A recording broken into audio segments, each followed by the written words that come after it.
What it is, what is up, and what it do, guys? It's me, Aysia, and I'm back with another VIDO video today. And in today's video, I'm going to be talking to y'all and telling y'all the true steps that it took me to reach my social detox goal. So before we get into this video, I want y'all to like, comment, subscribe, turn on my post notifications so that way y'all do know when I post. Click that bell, and y'all, let's get right into this video. The first step that you have to do is you have to stay away from social media. Is you have to keep yourself busy. The first thing I was doing was I set an alarm for myself at 9:40. I woke up, put my phone in my drawer after I did my streaks, because I had streaks, and I cut it completely, well, not completely off. But I put it in my drawer. At that point, I didn't have any notifications because I had offloaded all of my apps. If you don't know what offload is, it's a place in your phone where you go to settings in your iPhone storage. You can click on a certain app and you can offload it. It'll keep your documents and files on there and all of your data, but it will delete the app, not completely, but it will just, delete it to where when you touch it and you type it, it won't immediately open. It has to re-download. And so basically, after I would do that, I kept my ringer on, of course, because at this point my phone was just an answering machine at this point. If anybody called and if anybody texted, I would get it. But as far as app wise, I wasn't messing with it. The only app I was really truly messing with was Instagram and Pinterest, because I was lurking, and Pinterest just had me where I needed to be. Pinterest is the reason why I got on social detox. I was looking at 30-day challenges that I started doing, which were writing prompts. Say if today was July 1st and you started today, you would do the first thing that was on that writing prompt, which would probably say, where do you want to travel to July 2nd? What is something that happened? What is something that occurred in your life that you've never told anybody? Something like that. And I would just continue to write. I did a 30-day challenge and I completed it. And so for this social detox, I did it for 2 weeks. But then after that, those 2 weeks were over, because I did it right after I heard that right after we were out of school. Okay, that Friday that we all left, and me and Ryan did that video. That Saturday, that Saturday after me and Ryan did that video, that is when I started that Sunday. And so I would exercise as well. I put exercise as a part of my routine. Here's how my schedule went. 9:40, boom, wake up, put your phone up. By 10 o'clock, oh, my bad, 9:40, put your phone up. In between that, pray, write in your journal by like 9:55. 5 minutes before breakfast would be 10. Come back from breakfast or shower, whichever one. And then next would be, I think, affirmation, and then exercise for a little bit. I would do like maybe 20 sit-ups and some squats in the morning. Nothing major in the morning time. I didn't choose to do the major stuff until nighttime, like say around like 9:40, boom, exercise before you get ready to shut the house down. Do affirmations at like 7:40. At 7 o'clock, boom, that's dinner. Lunchtime would be 12. Read at 2 to 4. Do some work or do some research. And then by 6 o'clock, that's when, you got your music to listen to. So that's basically how my schedule went, and it really helped me because it kept me busy. When I would wake up, I would meditate. I told you I would meditate before I went downstairs to eat. I would meditate, and I would meditate for like hours. So I would wake up meditating, or after I ate and came back. I think I'd start my meditation at 1 o'clock before I had to read. I think I started my meditation at 1 o'clock.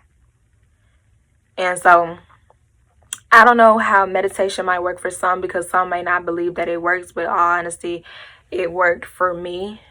Like, so much. I would see things, and when I say I would see things, I'm gonna just like be completely honest, be completely blunt with y'all, and let y'all know, like, this is not a game. When it comes to meditation, you have to spiritually focus, and I was spiritually focused. I downloaded the Calm app. I did a 7-day trial. In that 7-day trial, I knew I had only had 7 days, so this is free to me right now. So I can either I can download the music that I need to. I can download the stories that I need to. I downloaded like 3 of them. I downloaded one of LeBron James, because he has one on there about something. It's something about growth, strength, something like that. But yeah, I downloaded his, so that way when the 7-day trial was up and I didn't finish it in 7 days, I downloaded what I needed to before, so I wouldn't be backtracking, because I don't like subscriptions. I don't like that. If you trial, don't charge me. I ended it like 2 days before my trial date. And yeah, I still have the music. I still have the stories on to this day. Have I been using it? No, I have not. What made me think that I was ready to come back from the social media detox, and it wasn't even the people, because they started noticing, like, look, Aysia's not posting. She hasn't been talking to anybody. Like, what's up? When I tell you I was only talking to 3 people a day, not even different people. It was the same people every single day. I was talking to my cousin. I was talking to a friend of ours. And I was talking to someone else. Can't remember who it was. But yeah, like, I wasn't even talking to my best friends. It was something that I had to deal with myself. And it wasn't even the fact that I couldn't trust them, or wasn't the fact that I didn't like talking to them. I just it was stuff that I had to deal with myself, you know, that I had to get over. Did I get over everything that I needed to? Right now? Yeah, I did. Because I used to walk around saying that it is what it is, forget what it was. Let me tell you this right now, and this is me being completely honest. And I can say this because I just went through it. You cannot walk around like you're heartless. I don't care how many songs Rod Wave makes. You cannot do that. Because I'm telling you, if you do not feel that pain, if you do not feel that hurt, it is going to eat you up inside. And the night or the day that you decide to burst out in tears and decide to spaz out, that is going to be the reason. So stop holding stuff in. You cannot hold stuff in. In order for you to move on from a situation that has hurt you, you have to feel the pain first. And Aysia Williams told you that. Like, I'm not a therapist. This is simply me just telling y'all, you have to feel it. And it was crazy because a lot of the things that I thought I was over, I wasn't even really even over. I got over them at my time. I got over them because I wanted to get over them. I didn't get over them at the time because I needed to. At that point in time, I needed to, because I was just like, and I didn't spaz. I didn't burst in tears. I was literally looking at myself in the mirror for the longest time. I was just like, I thought I needed clarity, but I didn't. I'm over here trying to look for answers from other people, and I didn't need clarity at all. The only person I needed clarity from was me. I'm the one that was confused. And it wasn't even that deep. Most of the things, but it's a mental thing. Okay, I don't care about what people got going on. I could care less. This is a mental thing that I had to deal with, and it wasn't that anybody had did anything to me. It was just how I was feeling mentally. That's all it was. I'm not making it sound like, boom, I was crazy. I needed to be in the crazy house strapped up. Like, no. People go through their emotions and they need their time to heal. And that's exactly what I was doing. I was healing perfectly fine. A couple days after I got back on social media, which was, you could say I did a social media detox for almost a month. But even after I was finished with my social media detox, I still continued my journal prompt. I still continued my exercise. And I still try to keep myself busy. I try to keep up with my alarm. I've set it earlier. Instead of 9:40, it's like 8:38. I'm not really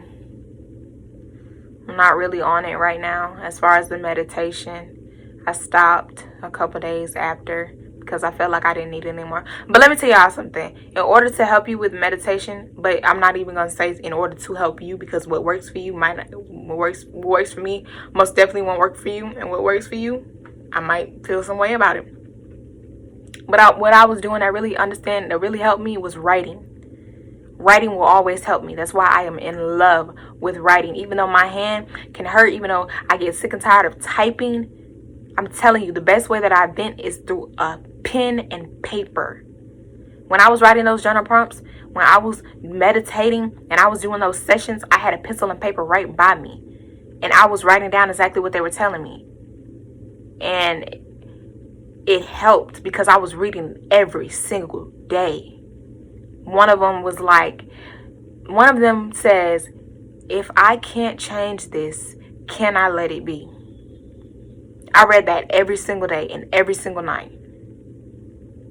And it was some affirmations in there too of I am and I can let this go and stuff like that.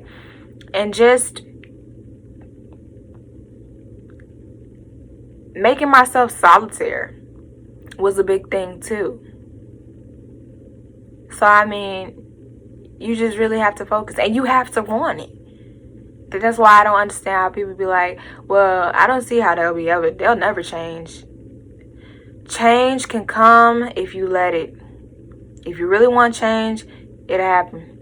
But now, the attitude that I have is not only forget what it was, but things happen. I can't control them. So I have no choice but to let it be.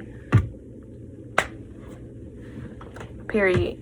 And then there was a moment where I was like, I don't overthink anymore. And my friend was like, well, how do you not overthink anymore? By letting things be.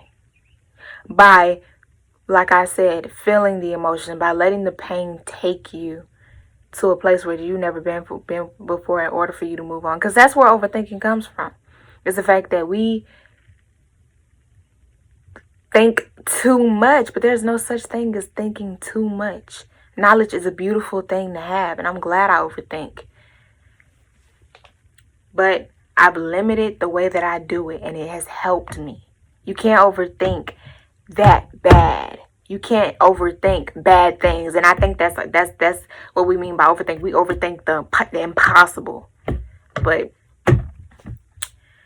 you're fine. I'm fine. I'm great.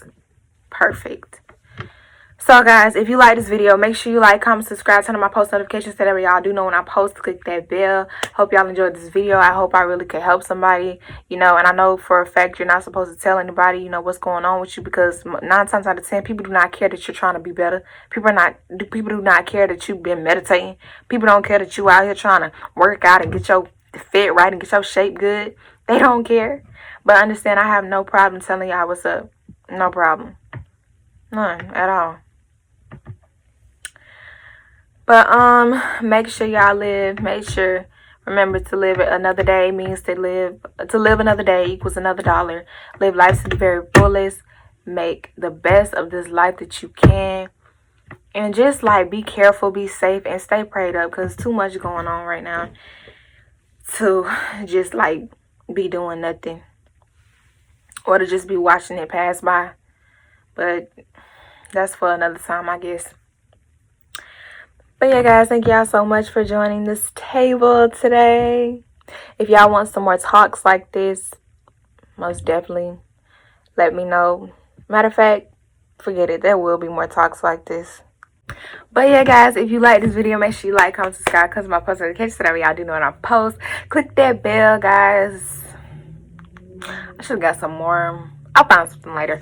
But make sure you live another day, another day. Live life to the very fullest. Be careful out here. Keep praying. It's so much stuff that's going on. We really just need to stick together. But yeah, guys, love y'all, and we're out.